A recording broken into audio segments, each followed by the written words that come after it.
Hoje a nossa conversa vai ser sobre a holding mais famosa do Brasil que está listada na Bolsa de Valores, a Itaúsa. Os resultados do segundo trimestre de 2023 não foram aquela maravilha, mas existem alguns pontos bem interessantes para a gente poder discutir. Além disso, vamos abordar um pouquinho mais sobre essa tal subscrição a 6,50, que eu tenho uma opinião um pouquinho diferente do que você está acostumado a ver por aí. E no final, claro, a gente vai abordar se vale a pena você comprar a Itaúsa agora ou não, pensando na sua estratégia e pensando também na questão do preço. Me acompanha até o final que a gente quer trazer bastante argumento para que você tenha pelo menos aí uma reflexão em relação a essa empresa e outros setores em que ela atua.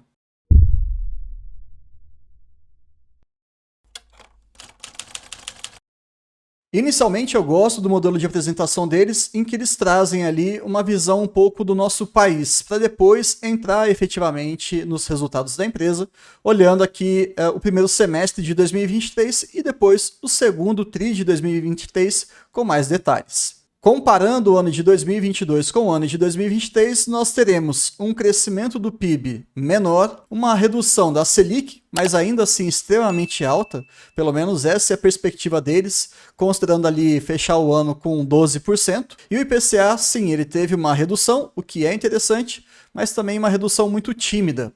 Ou seja, o país está vivendo em 2023, na ótica da Itaúsa, e também isso a gente vai acabar vendo nos seus resultados, um momento muito desafiador, que é a palavra que o Setúbal fala bastante durante a sua apresentação. Agora cabe a gente entender se isso aqui é algo mais conjuntural ou estrutural. Eu estou dizendo mais na questão do resultado das suas empresas. Até porque o nosso país ele vive em constante crise com uns pequenos momentos ali de crescimento, não é verdade? Pensando nos resultados da Itaúsa para o primeiro semestre, nós tivemos uma redução do lucro líquido de 6%, e aqui eles justificam que acabaram vendendo menos participações da XP do que no mesmo período do ano passado. O lucro líquido recorrente caiu 10%, patrimônio líquido até que deu uma subida muito boa, de 14%. Aqui eu já começo a ficar um pouco com alguns questionamentos. O ROI caiu 3 pontos percentuais, ficando na casa dos seus 17, e o ROI recorrente caiu 4,2 pontos percentuais, ficando em 16,4. O valor de mercado acabou tendo uma valorização, mas convenhamos que o ano passado foi um momento bem mais atípico, né? Para esse ano de 2023 tivemos ali algumas oscilações, né? Um vale muito grande, uma queda muito forte ali por volta do mês de março, depois uma recuperação quase que em linha reta em maio, mas ainda assim pegando essa data base do dia 30/6 de 2022, uma valorização aí das suas ações em mais de 20%. Toda vez que você for conversar sobre Itaúsa, você vai ouvir esse assunto, é o tal do desconto de holding. Historicamente, quanto maior o desconto de holding, mais interessante talvez seja você comprar a Itaúsa.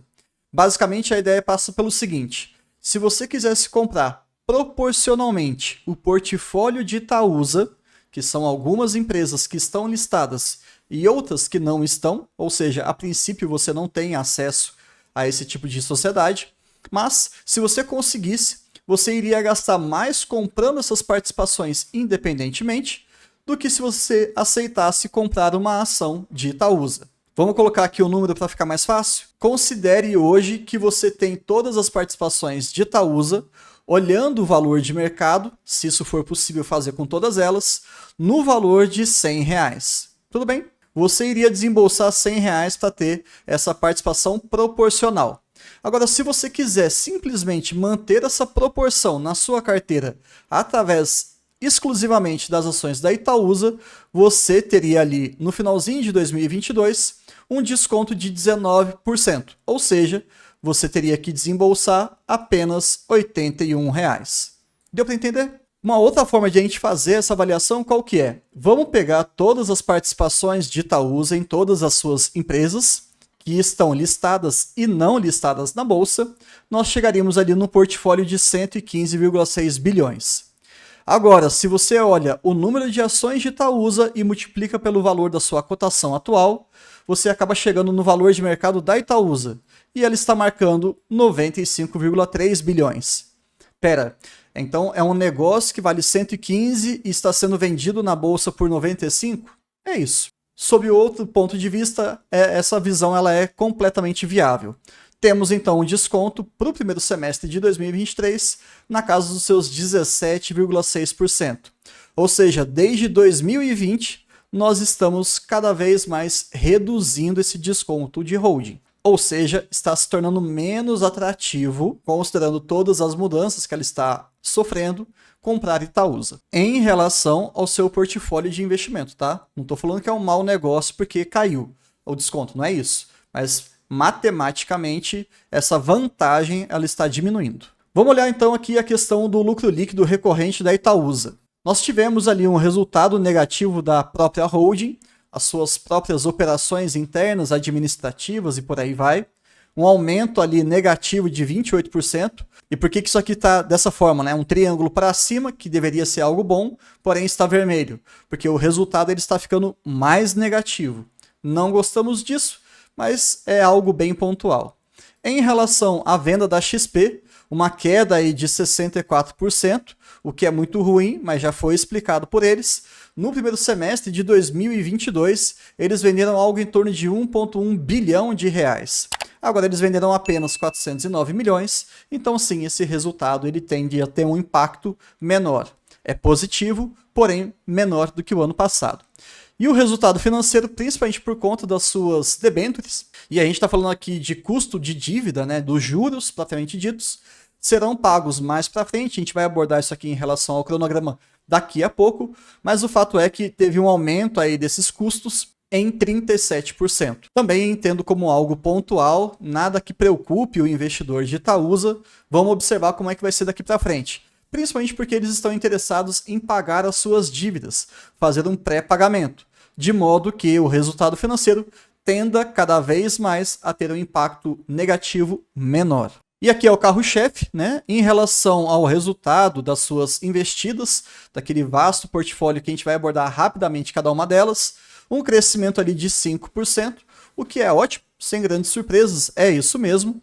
E aqui em relação ao imposto de renda, é um valor bem pequenininho mesmo, contribuição social, uma diminuição de 500%, mas até porque a base de cálculo ela é muito pequena, então é algo praticamente irrelevante. 90 milhões negativos, quando a gente está falando de uma base de 6,1 bilhões de reais, é algo realmente que não interfere muito não. Mas de qualquer maneira, o resultado, o lucro líquido recorrente, acabou caindo 10% nesse período comparativo semestral. Passando rapidamente em alguns pontos importantes aqui, o resultado de Itaú foi fenomenal, um crescimento ali de 564 milhões de reais, comparando os semestres, obviamente. Se você quiser que a gente faça alguma avaliação em relação a esse resultado, deixa aqui nos comentários pra gente, que a gente pode fazer, até porque nós teremos em breve a comparação dos bancões. Então a gente vai conseguir enxergar comparativamente como é que foi o desempenho do segundo trimestre de 2023. A Copa Energia está começando a desenhar aí os seus resultados positivos, ainda que seja uma participação bem menor no resultado global, mas está crescendo. CCR, que foi a última investida desse ciclo de investimentos da Itaúsa, também está trazendo ali alguns resultados positivos.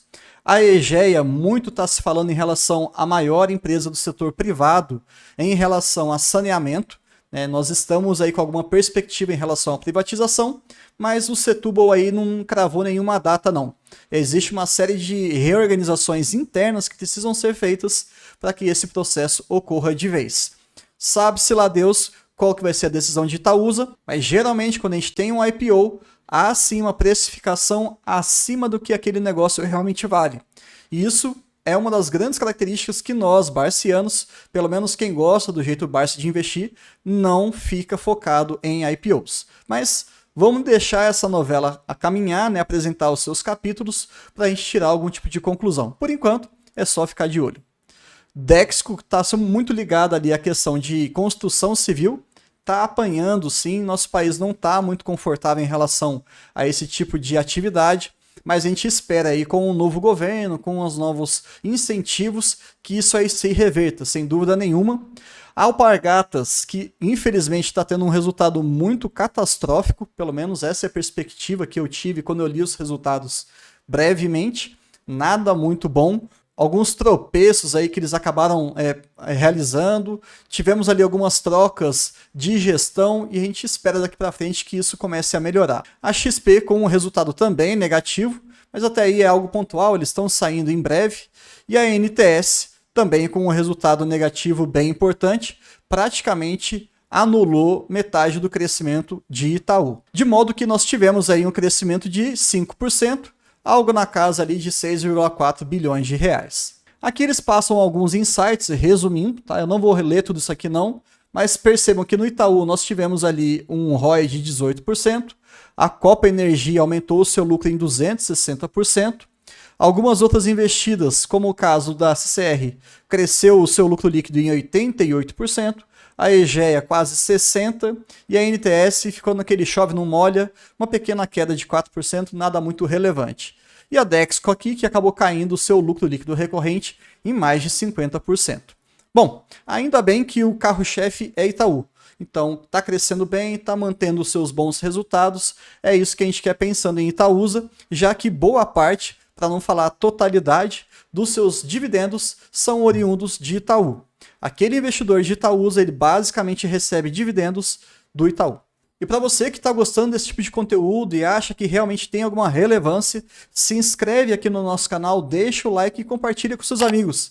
Estamos em busca aí dos 10 mil inscritos, já temos mais de 9.400, vamos ver se a gente consegue bater essa meta. Além disso, temos um grupo no WhatsApp com mais de 550 pessoas.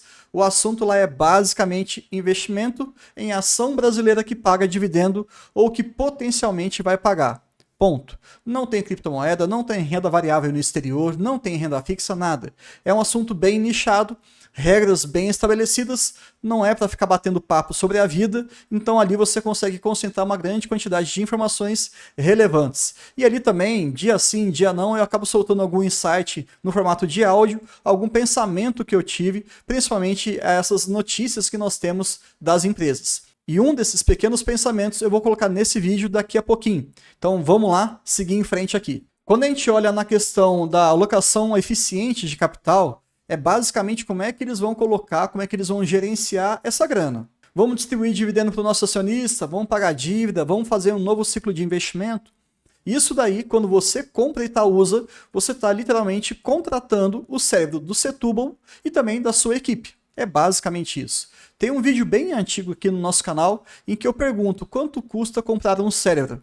Basicamente, desse grande gestor que merece todo o respeito de nós, do mercado como um todo, porque ele é muito eficiente naquilo que ele faz. De qualquer maneira, evolução da participação na XP, lá de maio de 2021, que era de 15%, hoje é um valor praticamente residual na casa de 3%, e há uma perspectiva de acabar finalmente com isso aí, seja nesse ano ou para o ano que vem. Depende das condições do mercado.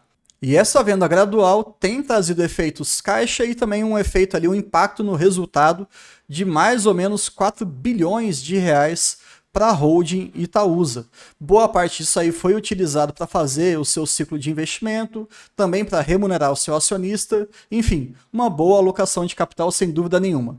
E aqui eles colocam breves destinações. Lá em 2021 nós tivemos o pagamento de JCP, já no ano seguinte fizeram um follow-on da Alpargatas e também adquiriram a CCR, além de adiantar alguns pagamentos de debêntures. E no ano de 2023 estão reforçando o caixa. Enfim, tem uma discussão aqui muito forte, porque em alguns momentos a fala foi nítida. Nós temos uma boa posição de caixa. Mas, em outro momento foi falado, precisamos reforçar o nosso caixa. Eu vou explicar isso no próximo slide. Me acompanha que é interessante essa reflexão.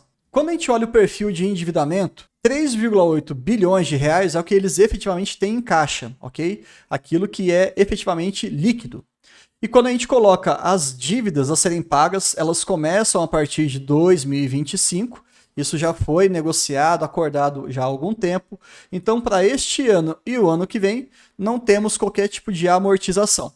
Se a gente for considerar apenas esse valor de 3,8, vai ter um impacto muito forte ali em 2025, principalmente por conta das emissões de debêntures. A quinta emissão de debênture, ela vai ser ali paga, principalmente nesse ano de 2025. De modo que, se nenhuma das suas investidas contribuíssem em nada com geração de caixa, ficaríamos ali com uma redução muito grande.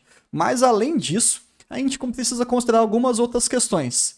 Uma venda que foi feita aí das ações da XP em julho de 2023 e o potencial valor de venda daqueles outros 3,3% que ela ainda tem em posse.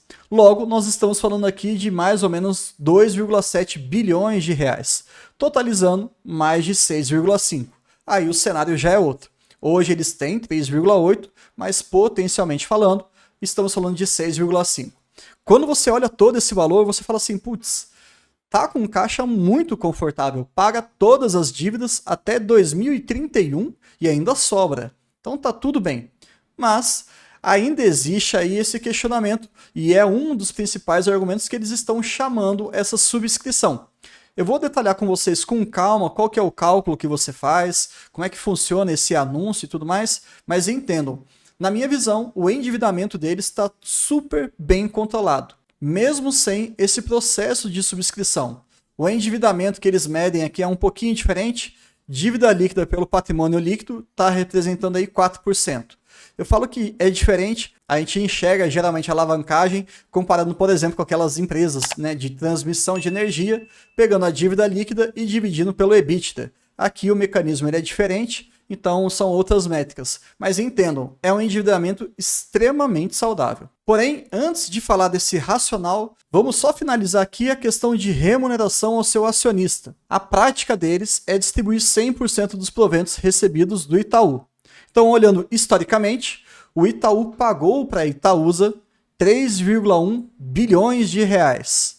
Já foram repassados para os seus acionistas 2,8, ainda falta 1,1, o que vai totalizar um valor de 3,9. Aí você fala assim, Bruno, tá faltando aí, né?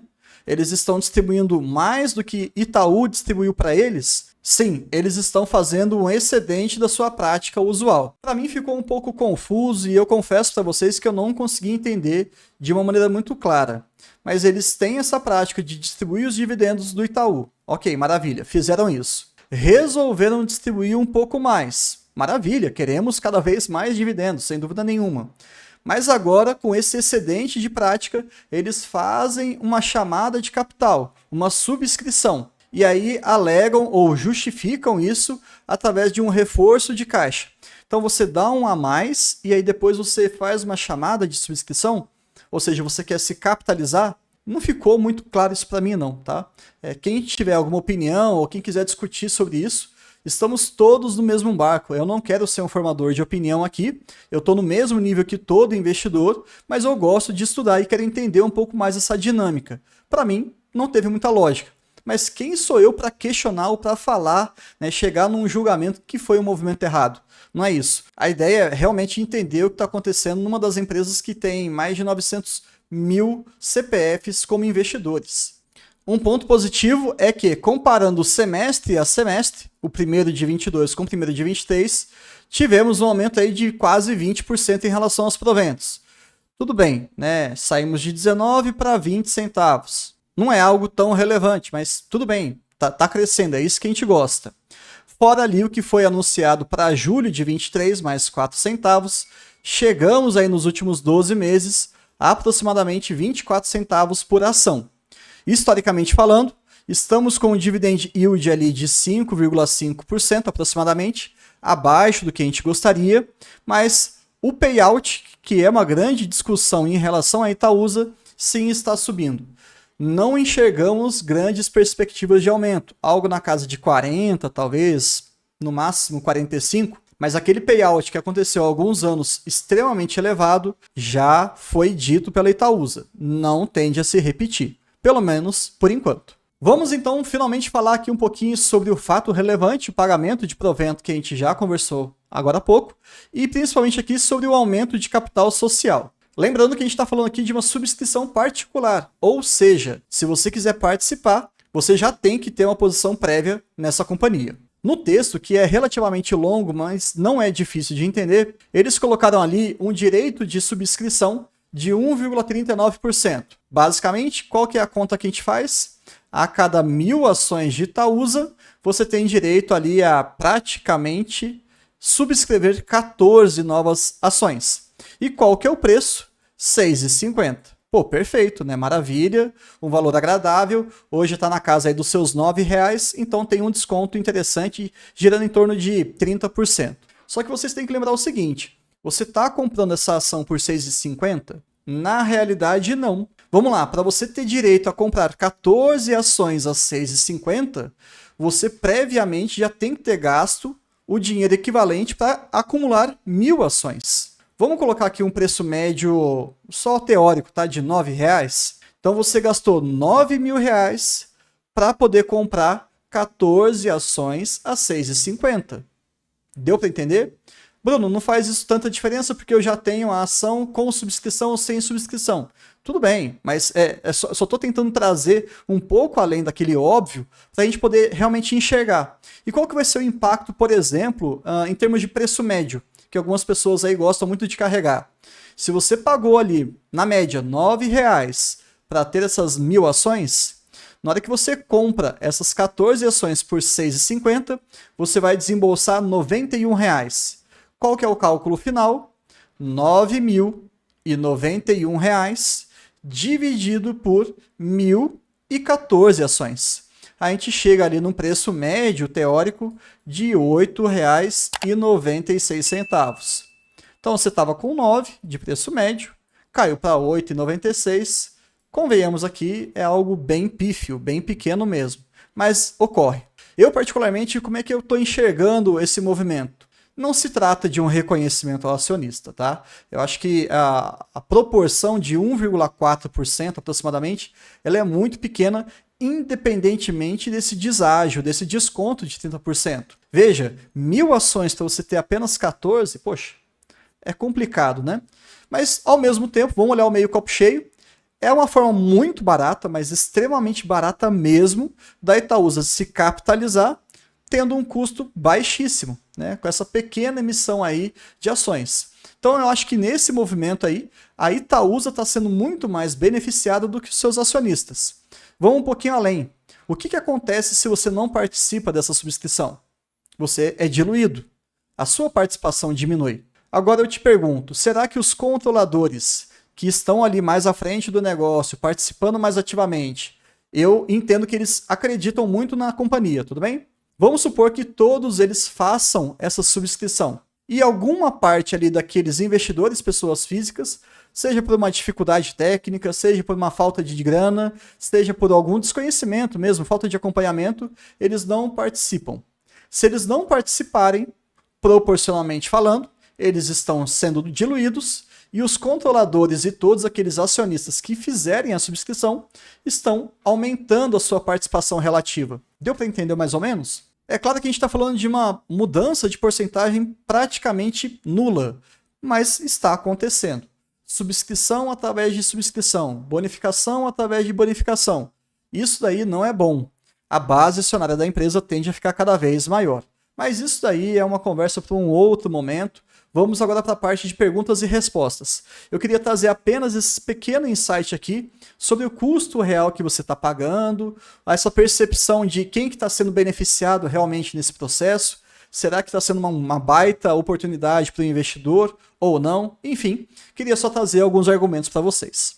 Em relação ao desconto de holding, essa pergunta ela foi feita por um analista, tá? E de acordo com a nossa reforma tributária, em relação ao IVA, não teremos nenhum tipo de impacto no desconto da holding. Agora, quando a gente fala sobre fim de JCP, aí sim, a ineficiência que você tem em função da presença do JCP, que acaba causando boa parte do desconto da holding, tende a ir embora.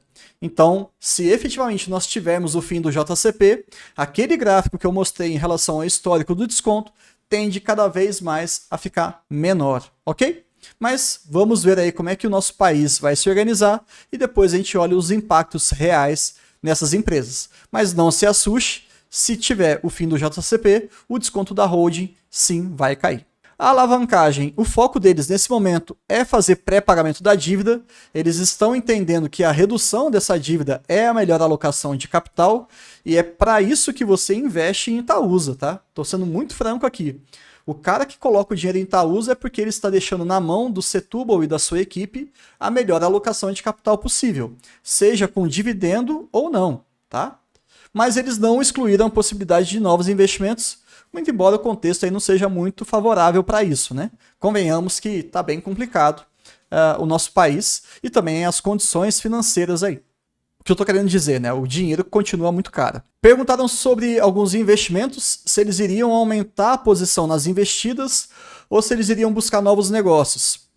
Estão sim avaliando em outros setores, aumentando a sua diversificação, mas não é prioridade. Já que a gente está vendo aí a saída, né, da participação na XP, foi perguntado para eles, e aí, quando é que vai sair completamente? Pode ocorrer em 23, não é prioridade, não estão com pressa, mas provavelmente até 2024 essa história aí já finalize. E essa pergunta me deixou bem assim atento, que foi falado sobre qual que é a prioridade de vocês em relação à oportunidade, maturação de projeto ou pagamento de dividendo. Primeira delas, a gente já falou aqui repetidamente, é diminuir esse custo de dívida, diminuir essa alavancagem, ok. Depois, não é o principal, mas viríamos através de oportunidades, esperar que esses projetos atuais eles tenham a sua maturação e comecem a entregar resultados mais importantes na holding como um todo, e depois, sim, por que não, dividendos. Então, realmente, eles estão numa fase estratégica em que, pelo menos a percepção que eu tive diante daquilo que foi falado, daquilo que foi comunicado na teleconferência do segundo trimestre de 2023, é que realmente ali um aumento de dividendo não deve acontecer para os próximos períodos, para os próximos anos. Tudo bem que a nossa economia tem ciclo, a Itaúsa não vai falir, né? Nada disso, estou muito longe, na verdade, estão muito bem, obrigado, mas é porque o momento realmente não é prioritário em relação a aumentar esses dividendos. Então, como eu busco muito essa questão, é uma empresa que eu colocaria ali caso eu já tivesse um fluxo interessante na minha carteira. Como eu ainda não estou plenamente satisfeito com isso, então realmente Itaúsa fica só apenas a título de estudo. É o que eu gosto de chamar de aporte intelectual. Dou uma olhadinha, aprendo algumas coisas, mas colocar o dinheiro, eu não. Pelo menos não o meu. Não enxergam oportunidades no setor elétrico, o que me chamou bastante atenção também, porque é o seguinte, pensa só, é uma holding, ela faz investimentos em negócios, ela remunera o seu acionista. E eles que vivem disso não enxergam nenhuma oportunidade no setor elétrico. E aí, o mesmo investidor que coloca o dinheiro em Itaúsa também coloca em empresas do setor elétrico. Fica um pouco contraditório? Talvez. Mas na realidade eu prefiro acreditar na questão de complementariedade. O investidor pessoa física faz uma alocação ali em TRPL, em Taesa, numa Engie, numa Auren talvez. Ele gosta disso, ele está acompanhando o negócio, enfim, ele quer ser um acionista. Mas a própria holding Itaúsa, e quando você coloca o dinheiro ali, você está deixando na mão deles esse dinheiro para que eles façam a gestão de capital, eles não enxergam nenhuma vantagem ou nenhuma oportunidade. Fica ali um questionamento, né? Será que a Itaúsa é crescimento? É dividendo? Isso acabou sendo respondido, e o Setúbal fala que, na verdade, são os dois. Eu acho um pouco complicado, porque quando a gente fala de crescimento nesse caso, nós estamos efetivamente falando de um crescimento muito expressivo em relação aos seus investimentos. É claro que toda empresa ela vai crescer, nem que seja só para recompor a inflação, né? Então ela tende a crescer, uma boa empresa ela mantém um crescimento mínimo ali. Mas quando eu olho para a Itaúsa, eu não enxergo muito como uma pagadora de dividendos hoje. Você está colocando ali na mão de executivos um grande movimento ali para comprar e vender, tal qual eles estão fazendo agora com a XP. Tudo bem que nós tivemos ali uma questão muito peculiar em relação ao Itaú Unibanco, acabou chegando essa participação para a Itaúsa referente à XP, mas vocês entenderam, é fazer um bom ciclo de investimento, fica ali a época magra de dividendos. E depois, se porventura acontecer um movimento interessante, eles podem vender essa participação ou o próprio negócio tende a entregar um dividendo. Aí sim, eles começam a aumentar o fluxo de dividendo para o investidor de Itaúsa. Realmente não me agrada, tá? Mas é uma excelente empresa, sem dúvida nenhuma. E também eles não enxergam nenhuma oportunidade no setor agro. Finalizando aqui bem rapidamente, nós temos hoje que a cotação fechou em 9,44, eu estou gravando esse vídeo em agosto, no dia 24. O preço teto projetivo é de 7,80, ou seja, está fora. Olhando para o preço histórico de 6 anos, nós temos 10,02, ou seja, estaria interessante. Mas esse preço teto médio, eu acho que ele está um pouco contaminado por conta daquele payout muito elevado de Itaú. Então eu não olharia isso aqui, ou se eu fosse olhar, eu olharia ali com um pouquinho de correção ou de uma perspectiva um pouquinho mais exigente, ok? Não precisa ser 7,80, mas também não colocaria R$10 não. Para esse ano de 23 eles estão projetando pela plataforma do AGF, e eu esqueci aqui mais uma vez de colocar o símbolo deles, mas saibam, é a plataforma que eu uso. Sim, enquanto investidor, gosto da comunidade, gosto dos insights que nós temos ali. Você tem acesso aos movimentos dos grandes, da Luíse, do Fábio, do Felipe e do Jean, tá? Até alguns recados e também algumas ideias muito bacanas dos colaboradores. São textos que fazem a gente pensar. Mas enfim, de qualquer maneira, nós temos ali um projetivo abaixo dos 6%. E é por isso que ela está mostrando aqui de maneira automática para você 4,95%. Quem compra no preço de hoje vai receber aproximadamente menos de 5% de rentabilidade. Pelo menos essa é a projeção para o ano de 2023. Espero que vocês tenham gostado desse tipo de conteúdo e até o próximo vídeo.